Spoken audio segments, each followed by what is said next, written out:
Kubera audio லான்ச்ல Dhanush அவர்கள் வந்து ரஜினி அவர்கள ரொம்ப வந்து இமிட்டேட் பண்ணி, அவர் பேசின ஒரு வசனங்கள்லாம் அப்படியே இருந்த மாதிரியே சொல்லப்படுதே சார். இல்ல அது எல்லாருக்குமே தெரிஞ்ச விஷயம் தான். அவர் வந்து ரஜினி வந்து ஒரு உள்வாங்கி இருக்கிறாரு போல. பட் நடிப்புல அந்த மாதிரியான விஷயங்கள் செய்ய மாட்டேங்கிறாரு. ஸ்டேஜுக்கு வந்தா மட்டும் ரஜினியாவே மாறிடுறாரு அவரு. அதுக்கு விமர்சனமாகுது, ட்ரோல் ஆகுது. அது வேண்டாமே. விஜய் ஒரு நல்ல அவ்வளோ ஆவேசமா அந்த குபேர ஆடியோ லான்ச்ல பேசினது, ஒருத்தர மட்டும் தான் மையப்படுத்தி அவருக்கு வந்து பதிலடி குடுத்தா மாதிரி பேசப்படுதே சார். இல்ல அதெல்லாம் ஒரு ஆடியோ லான்ச் கன்டென்ட் குடுக்கக்கூடிய இடமா மாறிக்கிட்டே வருது. அப்ப எல்லா நேரங்கள்லயும் ஏன் இவ்வளவு நாளா பேசாம அந்த ஆடியோ லான்ச்ல அத பத்தி பேசுறாரு?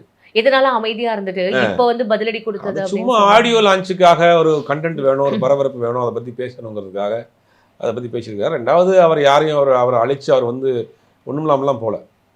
இப்ப நீங்க பட வாய்ப்புகள் எல்லாம் வீட்ல உட்கார்ந்தீங்கன்னா, நீங்க சார் அடுத்த பேசுனீங்கன்னா 5 வருஷத்துக்கு ஹிந்தி படங்களும் சேர்த்து அவருக்கு கைவசம் இருக்கு தமிழ், சார்.